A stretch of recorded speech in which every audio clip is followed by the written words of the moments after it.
Bonjour à tous et bienvenue dans ce nouveau bilan couture dans lequel je vais vous partager 5 de mes dernières cousettes, dont 3 qui sont totalement inédites, vous ne les avez jamais vues, que ce soit sur ma chaîne YouTube ou sur Instagram.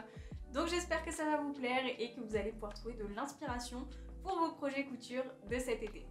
On commence avec la jupe Alaya de chez Wissou, donc si vous me suivez, vous la connaissez celle-là parce que j'en ai fait un tutoriel sur ma chaîne, donc vous l'avez déjà vu. Mais je voulais quand même vous faire un petit retour sur mon expérience avec cette jupe.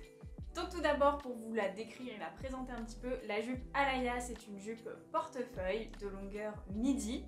Alors c'est un vrai portefeuille, hein, elle s'ouvre totalement. Il y a un petit bouton à l'intérieur qui vous permet quand même de sécuriser tout bien en place pour être sûr que votre jupe ne s'ouvre pas pendant la journée. Et après, elle vient se fermer avec un petit nœud sur le côté. Bien sûr, tout ce qui fait la spécificité de cette jupe, ce sont ses volants, donc qui lui donnent un style très romantique, très bohème. Encore plus sans doute du fait de mon choix de tissu, puisque j'ai choisi de la réaliser en gaze de coton écrue. Alors la gaze de coton, je pense que c'est mon tissu de l'année 2022, j'ai l'impression de ne coudre que de la gaze de coton. Mais c'est vrai que pour l'été, je trouve que c'est une super matière. Parce que c'est une matière naturelle qui est très légère, très respirante. Donc quand il fait chaud, c'est top.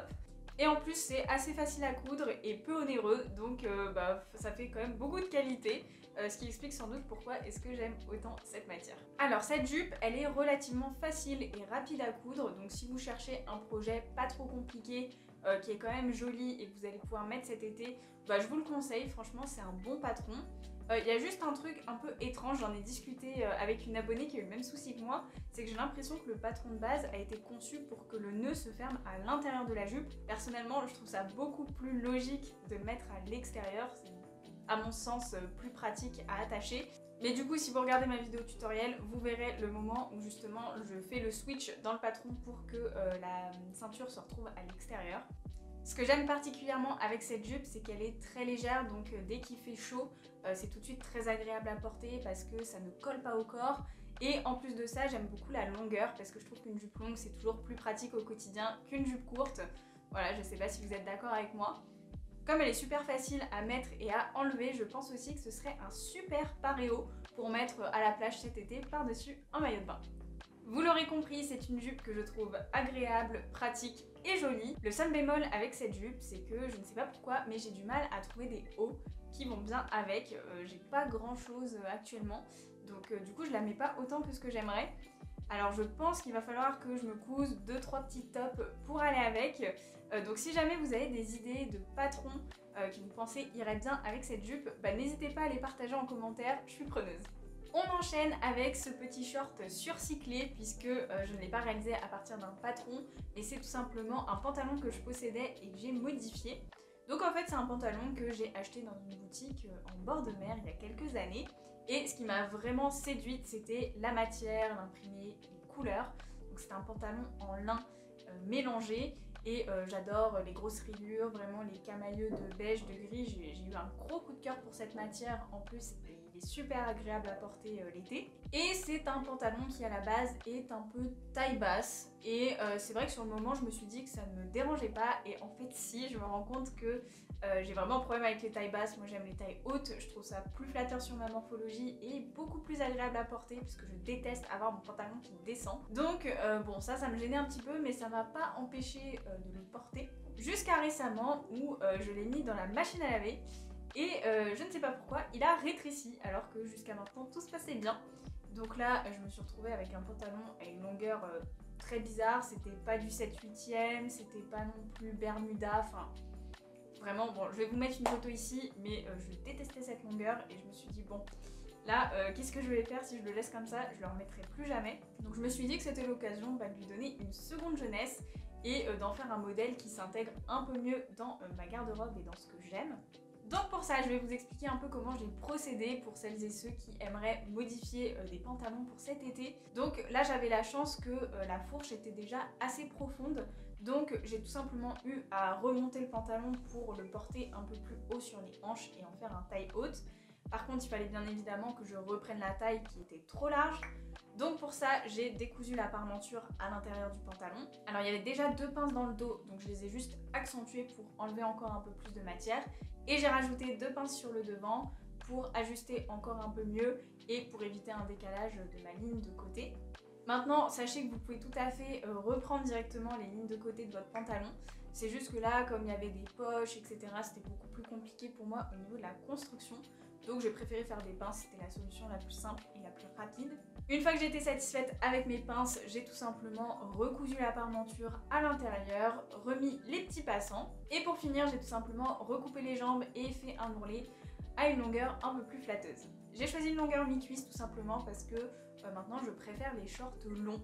Je trouve ça plus élégant, plus facile à porter en ville parce que les shorts courts, ok, ça passe bien à la plage, à la piscine. Mais c'est vrai que pour sortir, marcher, faire des courses, etc., je trouve que c'est un petit peu moins adapté. En tout cas, personnellement, je me sens plus à l'aise dans des shorts un peu longs. Donc maintenant, c'est ce que j'essaye d'ajouter à ma garde-robe parce que j'en ai pas beaucoup. En tout cas, je suis vraiment contente du résultat final de ce short. Je suis sûre que je vais le porter beaucoup plus qu'à l'époque où c'était encore un pantalon.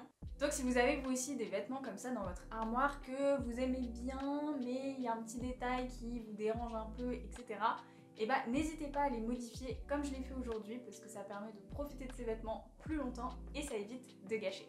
Les 3 prochains vêtements que vous allez découvrir ont été réalisés à partir des patrons Modulab. Donc Modulab, c'est la marque de patron de couture personnalisable sur laquelle je travaille actuellement et qui sera très bientôt disponible. Pour celles et ceux qui n'auraient pas vu mes vidéos précédentes sur le sujet, je vous rappelle brièvement le concept. Donc vous vous rendez sur le site de Modulab et vous commencez d'abord par choisir votre base. Donc une base, c'est un vêtement qui peut être porté seul, tel quel, mais qui généralement ne comporte pas de manches ou pas de col, puisque ensuite vous avez les éléments additionnels que vous pouvez choisir d'ajouter ou non à votre patron de base.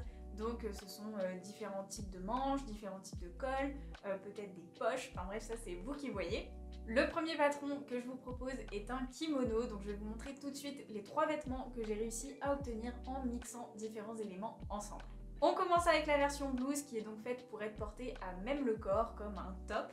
Mais bien sûr, si vous préférez, selon la matière que vous allez choisir, vous pouvez totalement en faire une veste courte. J'ai donc opté pour la base kimono blouse avec col châle. Alors le col châle, je le recommande vraiment aux personnes ayant déjà une petite expérience en couture parce que c'est assez technique. Donc si vous débutez, vous inquiétez pas, je vais vous présenter après une version beaucoup plus accessible. Mais pour les personnes qui aiment les challenges techniques, le col châle, il est super sympa à réaliser et le résultat est vraiment super beau. Enfin moi j'adore.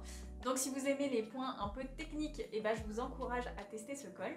Ici vous pouvez voir une fente que l'on retrouve sur toutes les bases de kimono, c'est un petit peu le détail signature. Lorsque vous avez choisi votre base, il y a 4 modes de fermeture qui sont compris avec pour que vous puissiez déjà personnaliser votre modèle, même sans avoir à acheter d'éléments additionnels. Donc là, personnellement, j'ai choisi l'option de la patte boutonnée. Donc vous verrez dans la gamme de montage, je vous propose soit de l'insérer dans le devant du vêtement ou dans le côté du vêtement, ça dépend où vous souhaitez avoir votre bouton, si vous préférez l'avoir visible sur le devant ou un peu plus discret sur le côté.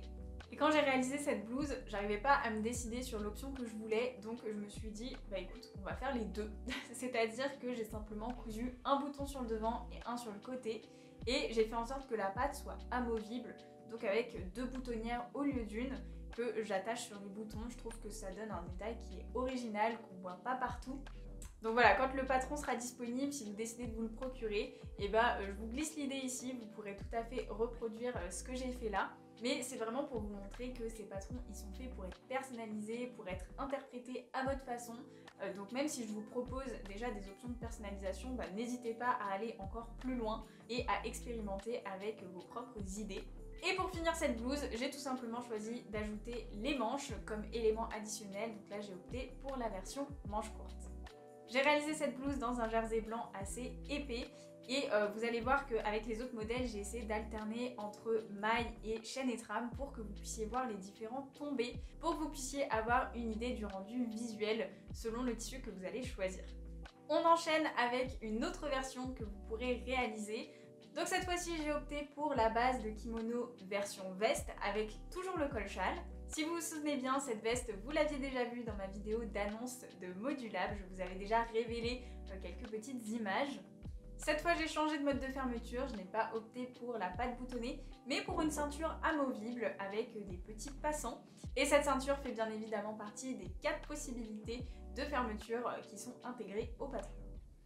On retrouve de nouveau la fente sur le côté, fente dont vous pourrez personnaliser la hauteur. Je vous explique dans le patron comment est-ce que vous pouvez l'agrandir ou la raccourcir selon votre préférence.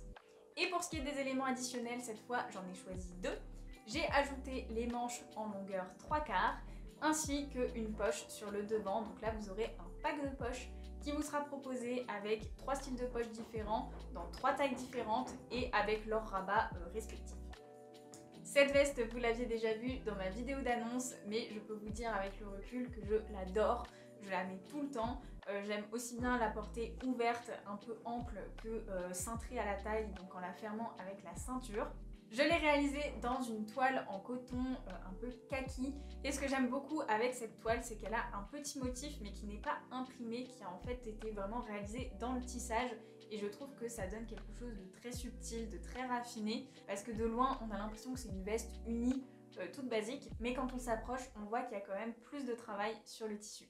La troisième option que je vous propose est la version base kimono robe courte. Et cette fois, je n'ai pas opté pour le col-châle, mais pour un décolleté en V classique. Donc c'est la version beaucoup plus facile et destinée aux débutants dont je vous parlais tout à l'heure. Et donc pour ce modèle, j'ai vraiment choisi de réaliser seulement la base. Il n'y a aucun élément additionnel, c'est pour vous montrer que vous avez déjà un vêtement fini, même si vous n'achetez que la base. Pour le mode de fermeture, j'en ai choisi un troisième, donc différent des 2 premiers. Cette fois, ce sont des liens à nouer, c'est-à-dire que ce sont 2 liens de tissu qui sont directement intégrés dans la robe. Il y en a un qui est cousu dans le devant et l'autre qui est cousu dans la couture de côté. Et vous pouvez les nouer de différentes manières. Et selon comment vous les nouez, la robe sera plus ou moins cintrée. Et d'ailleurs, cette base de robe, c'est une vraie portefeuille. Elle s'ouvre complètement sur le devant et vous avez une double sécurité pour la fermeture, c'est-à-dire qu'il y a 2 petits liens à nouer à l'intérieur, plus les 2 liens à nouer à l'extérieur. De cette façon, vous êtes sûr que votre robe est bien maintenue en place toute la journée et qu'elle ne risque pas de s'ouvrir. Comme je vous l'ai dit tout à l'heure, j'ai ajouté 0 élément additionnel, donc il n'y a pas de poche et pas de manche. Mais les finitions d'emmanchure sont comprises dans le patron de base. Pour ce qui est du tissu, j'ai utilisé la même gaze de coton que pour la jupe Alaya, donc je vous en ai déjà parlé au début de cette vidéo. Je vous l'ai dit tout à l'heure, vous pourrez régler la hauteur de la fente, ce sera expliqué à la fin de la gamme de montage, et il en sera de même pour la longueur. C'est déjà la fin de ce bilan couture. J'espère que les modèles que je vous ai présentés vous ont plu et pourront vous servir d'inspiration pour vos projets couture de cet été. Si vous aussi vous avez des modèles que vous adorez coudre l'été, s'il vous plaît partagez-les en commentaire, comme ça ça me donnera des idées et puis ça pourra inspirer toutes les personnes qui passent par là. Si ce n'est pas déjà fait, pensez à vous abonner à la chaîne pour voir toutes les dernières vidéos. Merci d'avoir passé ce moment avec moi, on se retrouve très bientôt pour une nouvelle vidéo.